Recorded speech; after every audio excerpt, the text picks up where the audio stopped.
Estrategias efectivas para la enseñanza de literatura. Esta presentación está creada, si quieres puedes pasar a la siguiente, José Manuel. A la número 2. Esta presentación está creada, yo fui maestra de AP Literatura por 10 años en high school y poco a poco fui entendiendo cómo los estudiantes podían tener interés en la literatura. Es muy difícil que un estudiante en esta época tenga un interés real en literatura. Muchas veces les parece aburrida o les parece difícil de entender. Así que estos son los pasos que yo desarrollé que me dieron éxito y fue creada en una línea vertical para que llegaran a la meta que era la clase AP Literatura y tuvieran éxito en su examen final y agarraran el crédito universitario. Esta presentación, aunque es corta, abordará estrategias efectivas para el desarrollo crítico del vocabulario académico, aspectos culturales y lingüísticos de cada obra literaria. Les daré unas pequeñas herramientas para que vean cómo los estudiantes van a ir teniendo interés poco a poco. Podemos pasar a la diapositiva 3. La literatura. No tenemos que olvidar o ignorar que el texto literario es ante todo un texto lingüístico. O sea, quiere decir que está creando, es un grupo de palabras que va a formar un mensaje que tenga una razón o una coherencia para que el estudiante lo entienda. Los géneros que usualmente cubrimos en preparatoria es la poesía, teatro, la novela, el cuento, el relato, entre otros, pero estos son los más comunes o los que más desarrollamos para las clases AP. La que sigue. La teoría de la comunicación. Pues esta es básica, es en su forma elemental, es yo que les, como por ejemplo ahorita, yo soy el emisor y ustedes son el destinatario. Así pasa con mis estudiantes. Yo quiero dar un mensaje para que ellos lo entiendan. ¿Cómo voy a lograr que lo entiendan? Pues tengo que tener un código para que lo entiendan. Cuando yo digo un código, quiere decir que en cualquier obra, ya sea poema, cuento, tengo que descifrar los códigos culturales de año, de clase social, incluso tengo que remontarme a la historia de aquel país, de aquel escritor, para poder hacer que el estudiante entienda cuál va a ser mi mensaje y ellos puedan, como yo destinatario y como ellos destinatarios, entender lo que yo quiero compartir. La número 5. La teoría de los signos. Por ejemplo, no todas las palabras tienen el mismo sentido, por eso hice la pregunta, ¿crees que una palabra siempre tiene el mismo sentido? ¿Qué hace que una palabra pueda significar diferentes cosas para diferentes personas? Y puse un ejemplo muy sencillo, la palabra perro. El significado va a ser completamente diferente dependiendo cómo lo voy a usar. Por ejemplo, puse su significado es un animal en concreto. Perro es, pues, el perro como mascota, como animal, pero se percibe según lo voy a usar. En la diapositiva siguiente voy a explicar en las 6. Dice, el concepto de perro que puede tener las siguientes personas en determinadas circunstancias. Un ciego, un pastor, una viuda, un niño o un criador. Para un ciego, el perro van a ser sus ojos porque es el que lo guía. Así que en un poema o en un cuento, cuando yo digo perro, para alguien que es invidente, es sus ojos. Puse para un pastor, es el ayudante para que lo guíe con sus vacas, con sus animales de granja. Para una viuda va a ser su compañero. Deja de ser una mascota para ser casi un familiar, lo hace parte de su familia. Para un niño, aunque puse un juguete, quise decir, es como con quien juega, con quien crece, con quien ha sido divertido su día. Pero para un criador puede ser su ingreso de vida. Entonces, cuando yo digo perro, según el poema o la obra literaria, es toda una gama de significados y es ahí donde empiezo a que el estudiante se enganche en el poema o en el cuento. Cuando yo le digo, cada palabra es una clave. Tú puedes decir perro y puedes pensar en tu perrito como mi perrito Bruno, pero sí, depende quién es el del cuento o el del poema, es el significado del perro. Pasamos a la diapositiva 7. Ahí hago una pequeña pausa y es cuando yo noto, cuando empiezo a explicarle esto a mis estudiantes, empiezo de inmediato a captar la atención. Es cuando dejan de pensar que una obra literaria es aburrida, ya sea el poema o el cuento. Cuando empiezo como, yo les digo, es como si tengo una margarita y empiezo a deshojarla. Vamos a deshojarla hasta el final para que entiendan todo el significado de una obra literaria. Entonces, en mi diapositiva puse la teoría retórica. Entonces puse el lenguaje figurado. Esa es otra cosa que los estudiantes al principio batallan en captar. No porque no sean inteligentes, pero es porque algo que no están expuestos a la mejor constantemente. Si yo era maestra de Albuquerque High School, y aunque la mayoría de mis estudiantes venían de un programa bilingüe desde elemental, pues había muchos que no, que solo venían ya al final de una escuela de solo inglés y brincaban a una escuela bilingüe y se topaban con ya una clase muy avanzada y era cuando yo tenía que hacer una pequeña pausa y decir, bueno, a ver, veamos qué es, por ejemplo, el lenguaje figurado, la metáfora. Entonces ahí digo, un ejemplo sería la metáfora la cual llama la atención a la semejanza de dos cosas. A primera vista no tienen nada en común. Y usé a José Martí más adelante y aquí dice, fijémonos en estos versos de José Martí, cual bandera que invita a la batalla, la llama roja de la vela flamea. Aquí José Martí compara llama de una vela con una bandera que flamea al poeta la batalla. Por ejemplo, la metáfora sería la llama que hace, nosotros vemos una vela, ¿verdad? Cómo se mueve la llama. Él la hizo en la metáfora como la bandera que ondea con el viento. Y es cuando los niños, entienden la metáfora. Les pongo, incluso yo en la clase, prendo una vela para que vean cómo la flama y pongo una bandera con un ventilador chiquito.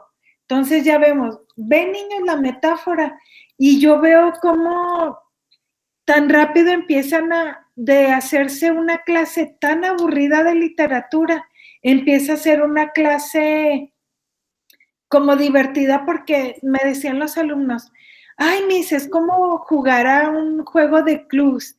Hay que buscar pistas, hay que buscar la manera de descifrar. Entonces, era así como la vela y la bandera ondeada y empiezan. Entonces, otro ejemplo es la metonimia. Es una palabra que sustituye a otra. Por ejemplo, en México usamos pan como dinero y la expresión es, por decir, decía mi papá, ahí vengo, voy a ganarme el pan. E iba al trabajo, a ganarse el pan era traer comida a casa, traer dinero, ir a ganarse el dinero. Entonces ir a ganarse el pan es ir a ganarse el dinero.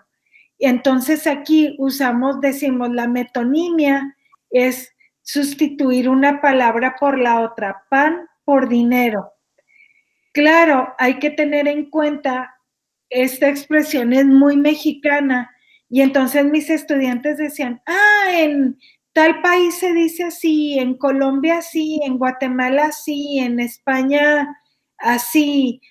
Entonces yo ponía en mi salón un pizarrón que no usábamos más que lo dividíamos, íbamos todo el año poniendo palabras que eran metáforas y metonimias, y le poníamos el país y la palabra y el significado que era el común, que era el dinero.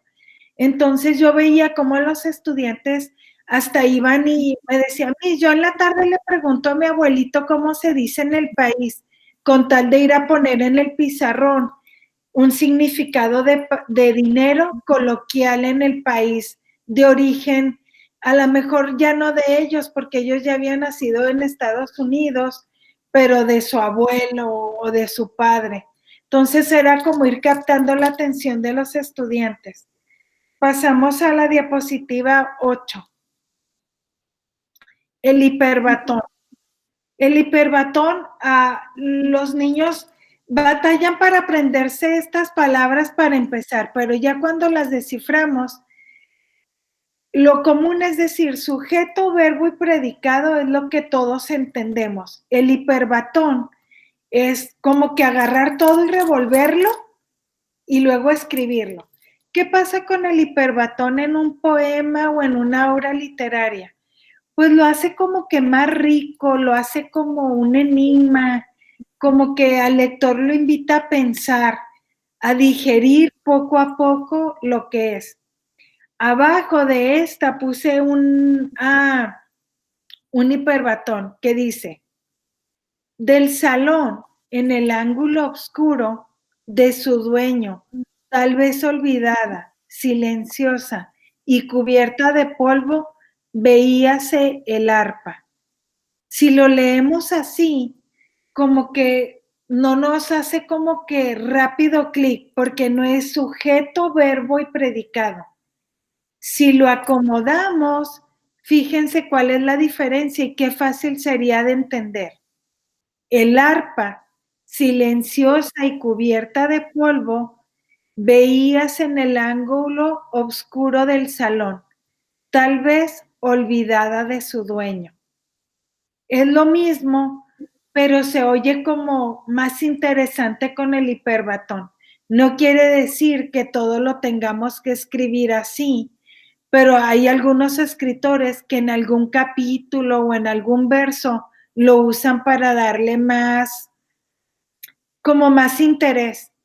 Cuando yo veo el hiperbatón en clase, los hago que por una clase entera escriba cada niño 2 o 3 hiperbatones que revuelvan la palabra, y lo que hacíamos jugando es que hacíamos toda una frase completa, la cortábamos y ellos la revolvían y trataban de jugar poniéndola. La primera que sacaban al azar tal vez no hacía sentido, pero era como un juego para ver cómo revolver. La segunda, ellos ya jugaban con un hiperbatón que hiciera más sentido. Y la tercera era la original que habíamos hecho, que era sujeto, verbo y predicado. Cuando el estudiante empieza a ver la metáfora, la metonimia y el hiperbatón, era como mágico, era como si yo hubiera tenido una varita mágica y el estudiante empieza a entender los poemas o las obras literarias de una manera, no sé, era realmente, a mí me funcionó, era mágico. Dejaban de aburrirse y lo tomaban, no como un juego, pero, no sé, trataban de descifrar cada obra literaria. Estas 3 que puse son las básicas. Obviamente somos muy ricos en literatura y en idioma y todo, y hay mucho más, pero estas son las básicas. Pasamos a la diapositiva 9. Ejemplo de una clase. Cada obra literaria consta de diferente introducción, ya que cada género literario es presentado por diversas maneras o formas, ya sea el cuento, la leyenda, los poemas, los romanceros. Por ejemplo, en el cuento, yo digo, el cuento, jóvenes, son muy pocos personajes y combina la fantasía con la ficción. La leyenda. La leyenda es algo que puede ser combinado la realidad con la fantasía, al igual que el cuento, pero la leyenda es algo que se oye, que pasó en alguna historia y yo les decía, supongamos que la leyenda, como decimos en Estados Unidos, la leyenda urbana, es algo que alguien de ese pueblo o de esa ciudad le agregó. Es una leyenda, no está comprobado, pero todo mundo dice que existió. Los poemas, pues nos vamos al año en que lo escribió el poeta, la situación que vivió. Los romanceros, pues ya sabemos que tienen más rima, incluso decían mis estudiantes, los romanceros hasta los pudiéramos casi cantar. Entonces aquí, como les mencioné anteriormente, usé un poema de José Martí para darles como ejemplo cómo yo doy la clase de un poema. Pasamos a la diapositiva 10. De aquí de la diapositiva 10 a las que siguen, esta es una clase real, tal cual lo ven aquí, tal cual se lo presento a mis estudiantes. Pongo José Martí y pongo lo mínimo para que tampoco saturarnos. Yo digo, nació en La Habana, tal año, en qué ciudad, y por ejemplo pongo aquí político y escritor cubano.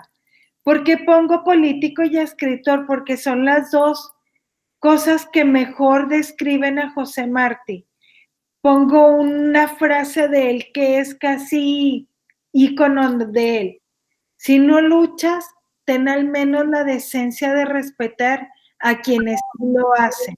Entonces yo les decía, por ejemplo, esta frase tan chiquita y tan poderosa, yo les decía en clase, la podemos usar como una manera como, cambiémoslo a un sinónimo.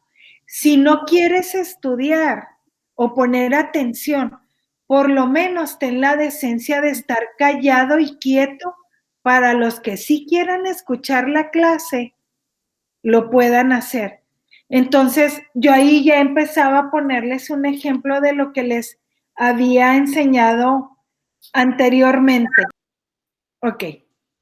Entonces, ven a cualquier poema o cuento que hagan, pueden agarrar una frase y de ahí usarla para el salón de clases o para algo que se esté viviendo en la actualidad o, bueno, por ejemplo aquí, si no luchas, ten al menos la decencia de respetar a quienes sí lo hacen.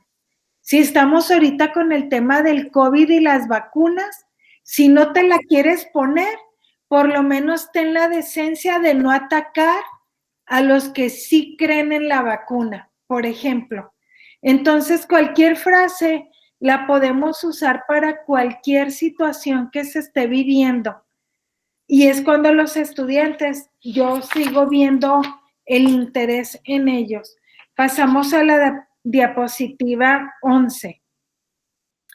Aquí doy un pequeño brevario de la vida de José Martí. ¿Por qué hay que hacer esto con cada autor? Porque si no, los estudiantes no van a entender por qué escribió tal poema o tal frase. ¿Qué vivió José Martí y en qué año? Y aquí solo lo voy a hacer así rápido. Puse, nacido en el seno de una familia española con pocos recursos económicos. El joven Martín se sintió atraído por las ideas revolucionarias de muchos cubanos. Aquí podemos decir, pues se sintió atraído porque ya dijimos que nació en una familia con pocos recursos. Entonces, revolucionario, pocos recursos, pues tenía que luchar a lo mejor para el sustento, para salir adelante. Muchas veces a los estudiantes se les hace aburrida la historia, entonces habrá que simplificar y hacerla como cortita, pero que se les quede grabado. Como aquí yo digo, no tenía recursos, así que tuvo que luchar para tal vez comer, estudiar, vestir, tomando en cuenta aparte que era Cuba en esos años. Y ahorita es difícil, imaginémonos antes. A los 17 años fue condenado a 6 años de cárcel. Hay que tomar en cuenta que a su corta edad ya estaba encarcelado. Él fue deportado a España. Hay que tomar en cuenta que dejó su país de origen y lo deportaron a España. Ahí hizo su primera obra literaria. Después, tras viajar 3 años por Europa y América, terminó por instalarse en México. Entonces aquí ya yo les digo a mis alumnos, fíjense, José Martí nació en Cuba, lo deportaron a España y terminó en México. Él ya vivió en 3 países, ya estuvo expuesto a 3 culturas. Entonces ahí vamos a tener que descifrar por qué escribió tal poema. Ya vimos un poquito de él. Claro, en clase ahorita lo estoy dando muy rápido porque, por ejemplo, ahorita me quedan 15 minutos. En clase lo vamos a dar con más calma, pero les quiero dar una idea cómo vamos a ver la vida de José Martí para ver el poema. Nos vamos a la diapositiva 12. Entonces ahí yo pongo versos sencillos. Yo soy un hombre sincero de donde crece la palma, y antes de morirme quiero echar mis versos del alma. Yo vengo de todas partes y hacia todas partes voy. Arte soy entre las artes, en los montes, monte soy. Yo sé de los nombres extraños, de las hierbas y las flores, y de mortales engaños y de sublimes dolores. No lo voy a leer todo porque se nos iría todos los minutos. Nos vamos a la diapositiva 11, 12, la 13. Si quieren nos vamos hasta, porque hice todo el poema, hasta la 15, José Manuel, si me hicieras el favor. En las anteriores es todo el poema completo. En la diapositiva 15, estás en la 17, 15. Ahí. Dice, después de leer Discusión en grupo, ¿cómo se describe a sí mismo? ¿Qué importancia tiene la naturaleza en la poesía de Martí? ¿Cómo se refleja? Ustedes pueden usar las preguntas que ustedes creen que le van a funcionar, dependiendo si están en el grado 9, 10, 11 o 12. Podemos ver, yo he hecho el proyecto porque he tenido clases del 9 al 12 y veo el mismo poema con los niños del 9, 10, 11 y 12 y cómo cada año de ese año la mentalidad del niño cómo capta diferente. Entonces a cada año escolar le pongo preguntas diferentes. Estas son un ejemplo que yo puse que tendrán en el PowerPoint por si lo quieren usar más adelante. En la diapositiva 16, cuando ya dejé que ellos traten de descifrar por sí solos, entonces ya entro yo a ayudarlos a descifrar. Y entonces yo les digo, el primer verso que dice, niños, yo soy un hombre sincero de donde crece la palma. Yo vengo de todas partes y hacia todas partes soy. Habíamos visto anterior que es de Cuba, entonces dice de donde crece la palma. Pues una zona tropical, la playa, la arena, la palma. Lo conectan con Cuba. Sí es cierto, Michelle es de Cuba. Yo vengo de todas partes y hacia todas partes voy. Porque ya vimos que nació en Cuba, lo exiliaron a España, pero terminó en México. Que por cierto, su primera esposa fue mexicana, o una de sus grandes amores fue mexicana.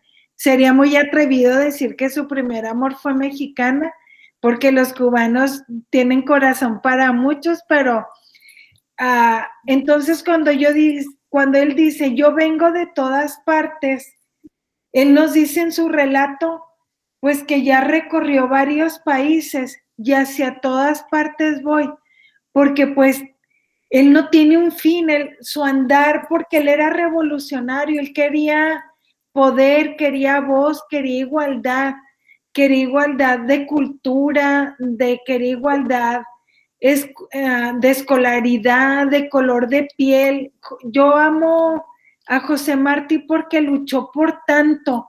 Sus versos son y sus obras son tanto, sería imposible cubrir todo por lo que él luchó. Dice, oculto en mi pecho bravo la pena que me lo hiere. El hijo de un pueblo esclavo vive por él, calla y muere. Por eso dice, oculto en mi pecho bravo la pena que me lo hiere. Cuánto dolor habría en su corazón.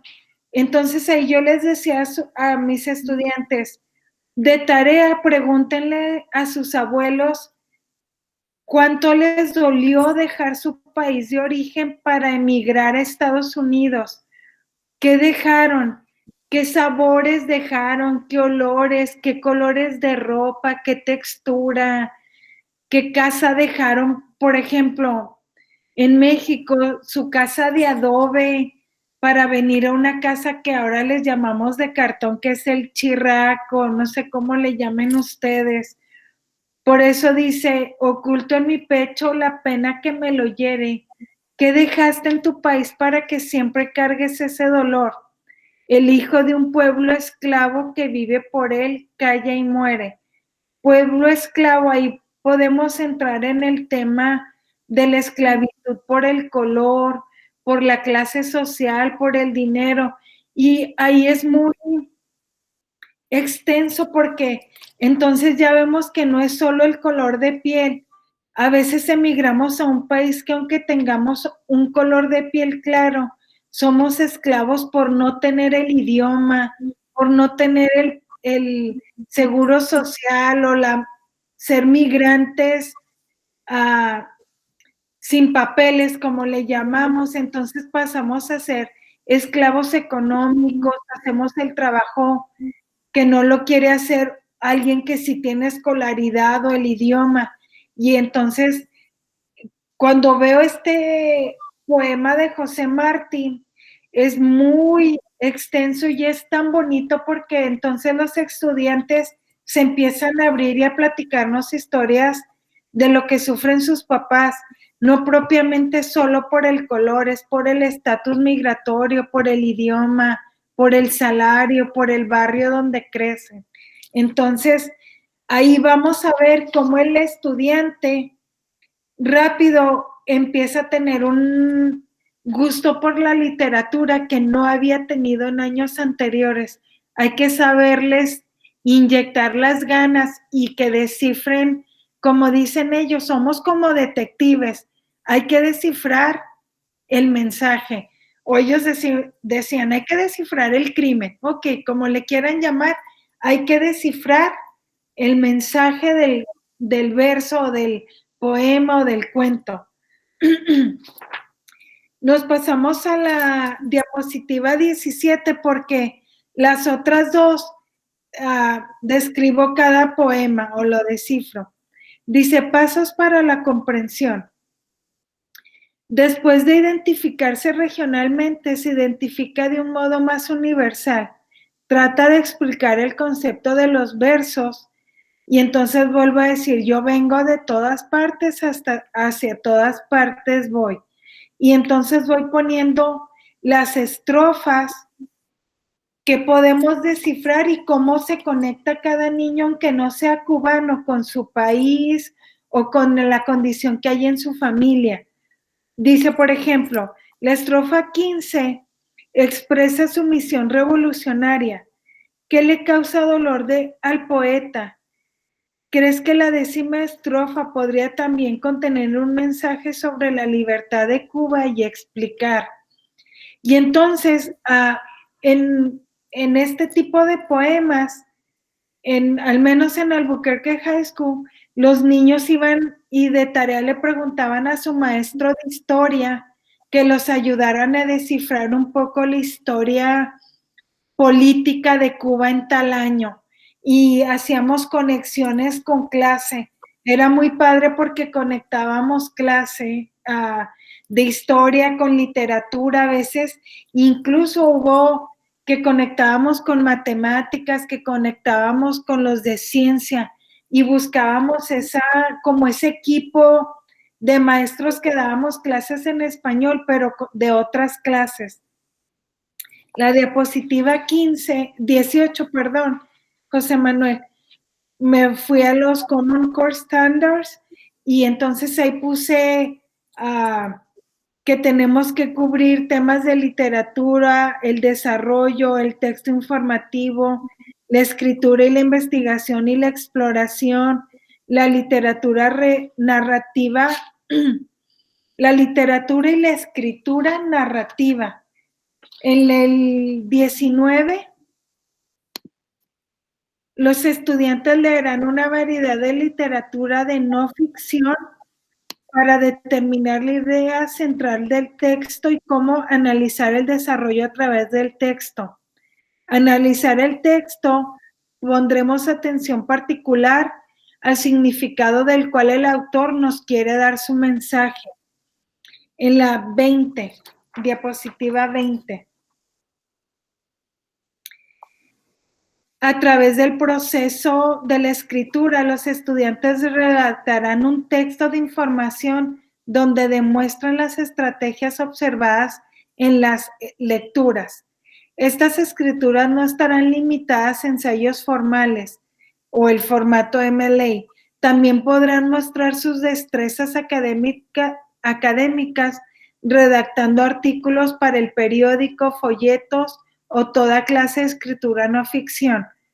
¿Qué quiero decir con esto? Por ejemplo, mis estudiantes, como les dije, a veces no venían de todo un trayecto bilingüe y tenían como la habilidad no muy desarrollada de la escritura, pero podían escribir algo corto como otro poema o en muchos casos yo les decía, ok, hazme un dibujo del poema o hazme una línea de tiempo del escritor. Y ahí podemos jugar dependiendo la habilidad del estudiante. Yo pienso que nunca debemos limitar a decir, escríbeme un ensayo. Podemos decirle, hazme un poema, hazme un verso, hazme una canción, hazme un dibujo, hazme una línea de tiempo, hazme una comida cubana si vienes de raíces cubanas. Algo que se les quede en la mente. Entonces, al finalizar un poema de esta categoría que era tan extenso, al último en mi salón ustedes podrían ver cartulinas con un dibujo, un nuevo poema, comida cubana. Llegué a tener madres de familia cubanas que iban y nos contaban anécdotas de Cuba, de cómo emigraron. Y entonces yo les aseguro que esos niños nunca han olvidado el poema de José Martí, porque al finalizar tuvieron toda una gama de, como un festín de comida, de cartulinas con dibujos, de anécdotas, y entonces, bueno, ahí teníamos la manera de que el estudiante pudiera expresarse. Esa es la palabra. Dejen que el estudiante se exprese a cómo está en ese momento su español o su entendimiento. Con el tiempo, ustedes van a ver que conforme avanza el año escolar van a tener la habilidad de escribir más formal. Déjenlos que al principio dibujen o canten o vayan vestidos con ropa más cubana o lleven comida o lo que quieran. Nos quedan desafortunadamente 3 minutos. Al final está mi correo electrónico. Cuando quieran otra presentación o tengo muchos PowerPoints de literatura, de escritura, contáctenme y con gusto se los doy para su escuela. Si tienen una pregunta, les dejo estos minutitos, pregúntenme y a mis posibilidades se los contesto.